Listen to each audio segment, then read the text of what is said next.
Namaste. You know, we're always telling our kids, go study, right? But have we ever really stopped to look at where they're studying? Because if a child is trying to find a little space between the TV and the kitchen, they're not just fighting distractions. It's something much deeper. And this is the real danger. They aren't just fighting off the noise, they are actually losing interest in learning itself. When their environment is chaotic, that natural curiosity, that passion for learning, it just starts to fade away. And that's the problem we're going to solve today. So here's what we're going to do. Our goal is simple, but it is so powerful. We're going to turn any corner of your home into an absolute powerhouse of learning. And you don't need a spare room, you don't need expensive furniture. We're going to use a clever, no-cost strategy to build what we call a nook for knowledge. Okay, you ready? Let's dive in. All right, let's jump right into our first section, how to build your knowledge nook. Now, the really cool thing about this idea of a nook is that it has nothing to do with size. It is all about consistency. Creating this powerful little space really just comes down to three simple actions. Number one, you find the spot. Number two, you use the walls. And number three, you create the ritual. Let's break down exactly what each one of these means. So you might be asking, where can the spot be? And honestly, it can be just about anywhere. It could be a quiet little corner on the outla, the porch. It could even be a specific side of a bed that is always used for studying. Or maybe a little dedicated space on the veranda. The key thing to remember here is consistency. This one spot becomes the brain's trigger to get into learning mode. Next up, we use the walls. Oh, this is where the space really starts to transform.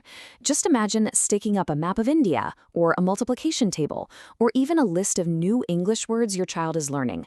All of a sudden, a simple wall becomes a silent teacher, constantly reinforcing what they're learning. And when you put these pieces together, you get the knowledge nook. So the most crucial point is this. It's a consistent, dedicated space where the brain learns to switch into student mode automatically. The simple ritual of just sitting in this one place signals that, okay, it's time to focus. We can pull from a bit of traditional wisdom here. Think about it this way. Just as Birbal had a specific place in the court to offer his wisdom, your child needs a court where they feel like a scholar. You are literally creating their own personal space for intellectual power. Now let's move on to section 2 and see how this all builds. Okay, so we have the space, but now we need to protect the golden hour.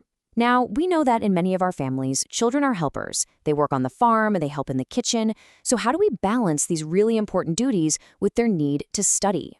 You see, a child is often playing two critical roles at once. On one hand, they are a household helper, and their work is essential for the family's survival right now. But on the other hand, they are a future scholar, and they're building the family's legacy for tomorrow. Both roles are vital, and learning needs its own protected time so it can really flourish. And the strategy for this is actually really simple. We're going to establish one protected hour. Just one. This becomes their golden hour. Maybe it's that time just before sunset or right after all the chores are done. But during this single hour, the child is completely off duty from all other work. So, what's your role during this time? It's simple. You become the gatekeeper. Your job is to guard this hour like a treasure. Protect it from interruptions, whether it's guests who stop by or a last-minute chore that just pops up. I want you to think of yourself this way. You are the bridge. You are the one connecting their daily work to their future vyapar, their future business, their future profession. By protecting this 1 hour, you send a powerful message that their future is a top priority. Okay, so that brings us to section 3. Your presence is power. We've built the space, we've protected the time, but what's your direct role during that study hour? A lot of parents have this exact thought, right? What if I'm not a professor? I didn't go to a big university. How can I possibly help my child with their studies? It's such a common worry, but let me tell you, the answer is way simpler and more powerful than you might think. And the answer is right here. Your attention is their greatest fuel. That's it. You don't need to know the answers to their math problems. Your presence, your interest, the simple act of just being there, that is what fuels their desire to learn more than anything else. And here's a really practical way you can do this. It's called the 10-minute check-in. All you have to do is spend the last 10 minutes of their study hour with them in their nook. You don't have to teach, you can be sewing or reading or just sitting quietly nearby. Your presence alone shows them that their growth, their effort, it matters deeply to you. We can also change our language to build their curiosity. So instead of testing them with a question like, "Did you finish your homework?" try asking with genuine interest. "So, what was the most interesting thing you read today?" That one little shift changes the entire dynamic from a test to a real conversation. And this kind of focused attention, it does way more than just help with homework. This attention builds gadtar. It builds character. It tells your child that their whole journey of learning, not just the final grade, is what truly matters. And that brings us right to our final section, your home, your legacy.